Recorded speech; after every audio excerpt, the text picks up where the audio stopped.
안녕하세요. 함께 성공하는 채널 위구로입니다. 오늘은 정말 많은 분들이 물어보셨던 무의식 정화, 마인드 컨트롤, 그리고 거울 명상하는 저의 방법에 대해서 공유드리고자 합니다. 끌어당김의 법칙은 내가 생각한 대로 현실이 된다 라고 대부분 알고 계시죠? 그런데 제가 생각하는 끌어당김의 법칙은 내가 믿는 대로, 내 믿음대로 현실이 된다 라고 생각합니다. 단순히 내가 생각으로 나는 부자가 될 거야, 나는 로또에 당첨될 거야 라는 생각만으로 현실이 된다 라는 것보단 진짜 내 믿음이 현실이 된다 라고 저는 믿고 있습니다. 우리의 믿음이란 무엇일까요? 내 믿음이 형성되는 구성에는 의식과 무의식이 있습니다. 10% 정도의 의식과 90%의 무의식이 우리의 의식 체계를 구성하고 있어요. 단순히 내가 의식으로, 내가 알아채는 나의 생각들로 나는 부자가 될 거야 라고 현실을 만들어 보려고 하지만, 그렇게 했을 때 여러분들의 무의식 상태에 따라 그게 정말 현실로 일어나시는 분들도 있고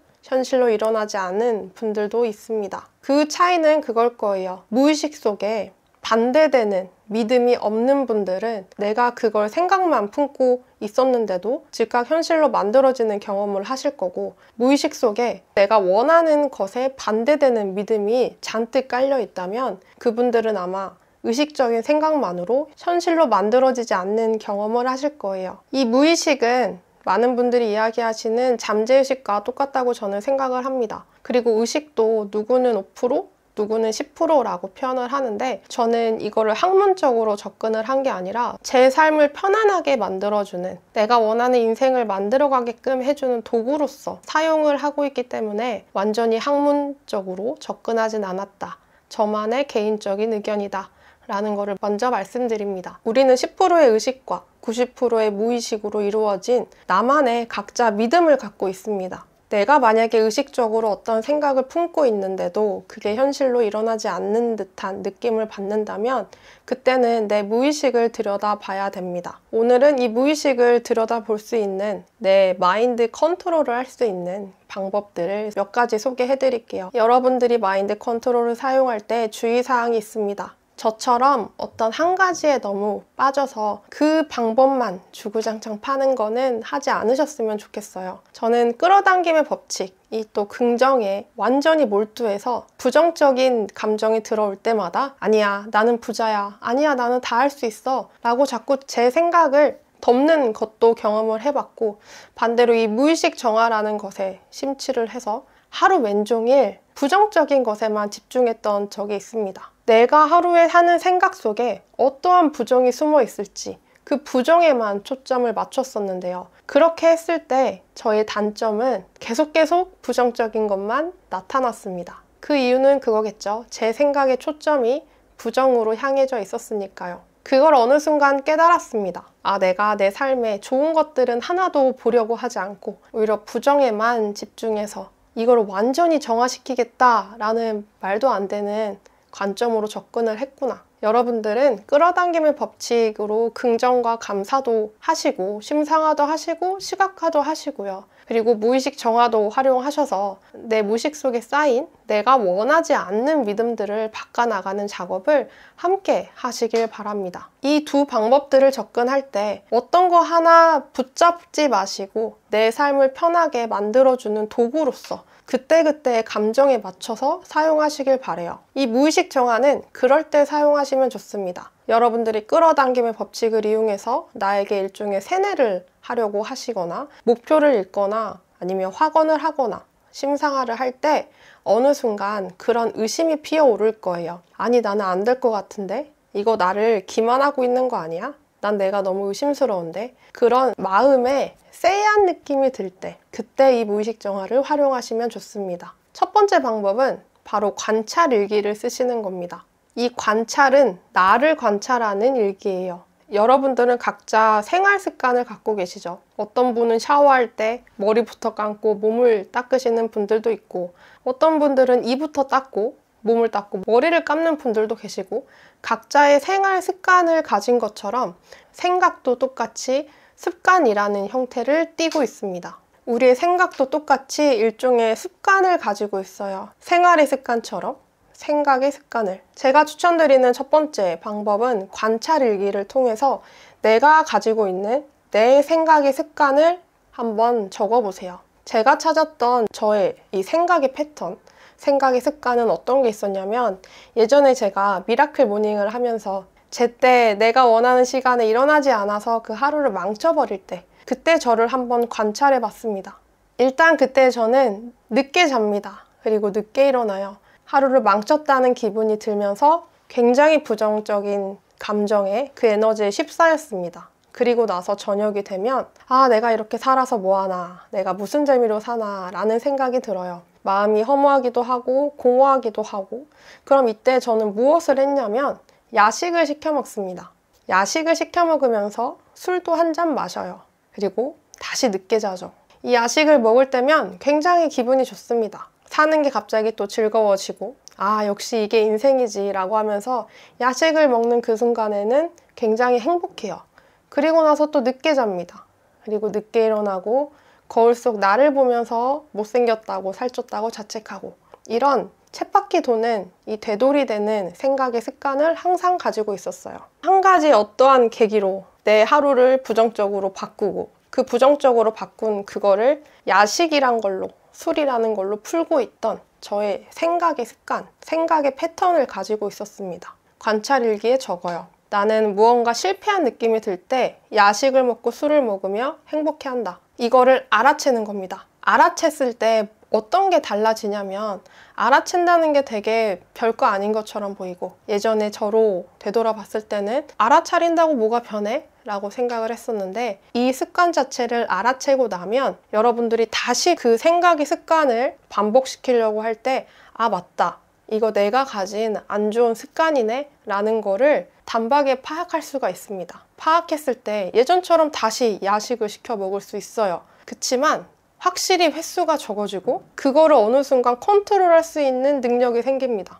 내가 이런 생각의 습관을 가지고 있었다라는 거를 관찰했을 뿐인데요. 그리고 또 한 가지는, 어떤 걱정이 들 때마다 저는 관찰 일기장에 적습니다. 내가 지금 걱정하는 것들을. 최근에 들었던 걱정은 그거예요. 제가 이제 오프라인 강의를 준비를 하고 있는데 내가 과연 오프라인 강의를 할 자격이 있을까? 라는 걱정이 스물스물 올라옵니다. 그러면 저는 그거를 일기에 적어요. 그 다음에 무엇을 하냐면, 지금 내가 걱정하는 이것이 진짜 사실일까? 아니면 내 걱정일까? 먼저 첫 번째 분류를 합니다. 내가 오프라인 강의를 할 자격이 있을까? 이건 진짜 사실이 아니죠. 내 걱정이죠. 이게 걱정이라면 2단계, 내 생각의 뿌리를 찾습니다. 내가 사람들 앞에서 오프라인 강의를 하는 나를 상상했을 때 내가 과연 그걸 할 자격이 있을까? 라는 걱정이 든다면 그 생각의 뿌리를 찾습니다. 왜 나는 내가 자격이 없다고 느낄까? 7세 이전 또는 내가 생각나는 그냥 과거에 비슷하게 자격이 없다고, 내가 부족하다고 느꼈던 어떤 사건이 있나? 내 마음속에 담아놨던 트라우마나 상처가 있는지를 찾습니다. 내가 자격이 없고 부족하다고 느끼는 그 감정을 통해서 내가 떠오르는 나의 경험이 있다면, 내 과거의 경험, 상처가 있다면 그거를 같이 함께 적어요. 저의 경우는 항상 사실 이거를 느껴왔어요. 나는 자격이 없다. 나는 부족한 사람이다. 그래서 나는 더 열심히 해야 된다. 이거를 내가 왜 느낄까? 내가 비슷하게 느낀 감정이 있을까를 생각을 해보면 어렸을 때 그런 기억이 떠올랐습니다. 내가 공부를 잘했을 때 엄마가 나를 좋아해주고, 내가 공부를 못하면 엄마의 실망하는 모습을 보면서 나는 열심히 해야지 사랑을 받는구나. 나는 내 자체, 내 스스로 부족한 사람이구나 라는 믿음이 숨어져 있었어요. 내 어릴 적 경험으로 들어가서 내가 느꼈던 그때의 감정들을 적으셔도 되고, 그때 과거의 상황들, 지금의 내 감정과 비슷한 상황들을 적어 놓는 것도 좋습니다. 이것들을 적는 이유는 그거예요. 지금 내가 느끼는 이 감정이 진짜 사실이어서 이 감정을 느끼는 게 아니라 내가 과거에 비슷한 경험을 통해 이미 그러한 믿음이 생성되어져 있어서, 과거에 7세 이전에 이미 그러한 믿음이 생겨서 지금 나도 이렇게 그 믿음을 갖고 있는 거구나.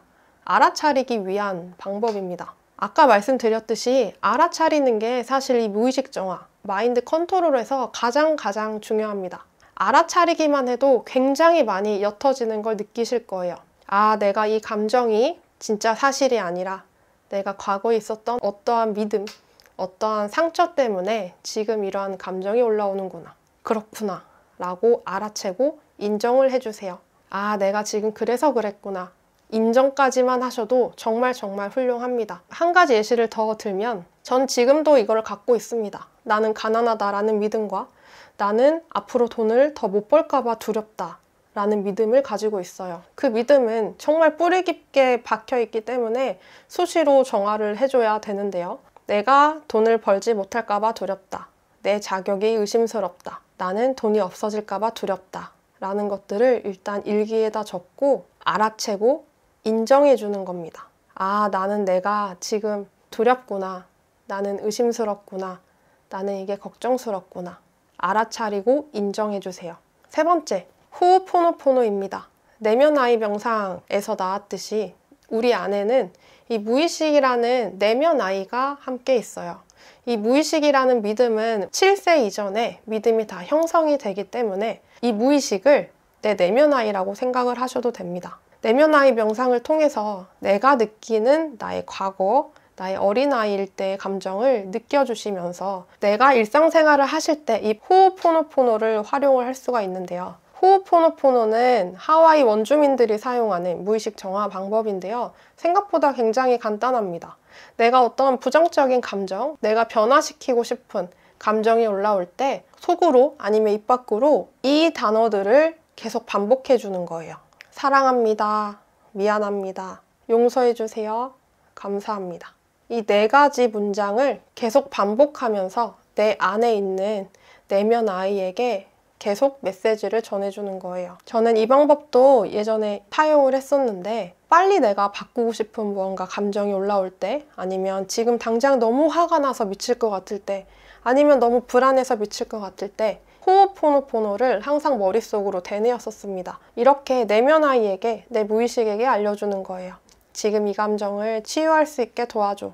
너 안에 있는 이 믿음을 미리 알아채지 못해서 미안해. 이걸 줄여서 사랑합니다. 미안합니다. 용서해주세요. 감사합니다. 눈 뜨고 하는 명상이라고 생각하시면 됩니다.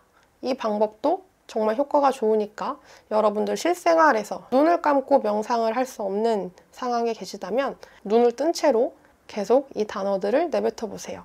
그것만으로도 무의식 정화가 되는 내 감정이 사그라드는 느낌을 받으실 겁니다. 네 번째 방법은 정말 많은 분들이 물어보신 거울 명상에 대한 방법인데요. 사실 이거는 김상훈 님이 만드셨고 이미 그분은 훨씬 더 높은 의식 수준에 계시는 분이기 때문에 거울 명상하는 법에 대한 그분의 링크를 달아 놓을 테니까 함께 들으시는 거를 추천을 드립니다. 제가 어떻게 거울 명상을 하고 있는지 그 방법을 같이 공유를 드릴게요. 제가 생각하는 거울 명상의 핵심은 나는 내 몸이 아니다 라는 거를 알아채는 것이라고 생각을 합니다. 거울 속에 있는 나를 보면서 내가 내 몸으로서 나를 쳐다보는 것이 아니라 제3자, 저번에 말씀드렸던 어떤 내 등 뒤에 있는 제3자의 관찰자가 바라본다고 알아채는 것, 알아채려고 하는 것이라고 생각을 합니다. 관찰자로 먼저 거울 속에 있는 나를 바라보는 거예요. 내 몸으로서 나를 바라보는 것이 아니라 나라는 사람을 바라보고 있는 또 다른 자아로 나를 생각을 하는 겁니다. 거울 속에 있는 사람은 내가 아니라 내가 바라보고 있는 사람이다 라는 가정을 먼저 깔고 거울 명상을 시작을 하셔야 됩니다. 처음에는 저는 이게 진짜 안 됐어요. 한 2개월 정도는 시도를 하다가 아무런 변화도 없고 이상해서 1년 정도 손을 놨었어요. 그리고 올해 이거를 더 집중적으로 시작을 했었는데 처음에는 눈물도 안 오고 아무 감정이 들지 않았던 기억이 있습니다. 근데 자꾸 그렇게 하다 보니까 언젠가 되더라고요. 관찰자로 바라보는 것 더불어서 내가 느끼는, 아니 이 거울 속에 있는 내가 느끼는 감정을 말로 꺼내주는 거예요. 제가 최근에 했던 거울 명상을 간단히 소개를 드리면 저는 먼저 저의 마음의 느낌에 집중을 합니다. 언젠가 이 마음 속에 외롭다라는 시린 느낌을 가진 적이 있어요. 여러분들도 느끼실 겁니다. 마음이 쎄한 느낌, 마음이 시린 느낌. 그때 거울 명상을 하는 게 저는 효과가 가장 좋았습니다. 내 감정이 올라오는 것을 내가 느꼈을 때, 그리고 거울 앞에서 나를 바라봅니다. 바라볼 때는 내 눈을 초점을 완전히 맞춰서 정확하게 나를 바라보는 것이 아니라, 왜 어렸을 때 매직아이 하셨던 거 기억나실까요? 아시는 분들 계시다면 바로 이해를 하실 텐데, 이 매직아이에 두 개의 점을 바라보는 것처럼 내 눈을 약간 흐릿하게 바라봅니다. 그 상태로 나를 바라보면서 내가 내 몸이 아니라 관찰자로 나를 바라보는 것처럼, 내 몸으로서 거울을 바라보는 것이 아니라 관찰자로 바라보면서 지금 이 거울 속에 있는 이 몸을 가진 이 사람이 느끼는 감정을 내가 대신 내뱉어 주는 거예요. 저의 경우는 그렇게 시작을 했습니다. 나는 외롭다, 외롭다. 그러면서 거울 속에 있는 제가 슬퍼 보였어요. 속으로 생각했습니다.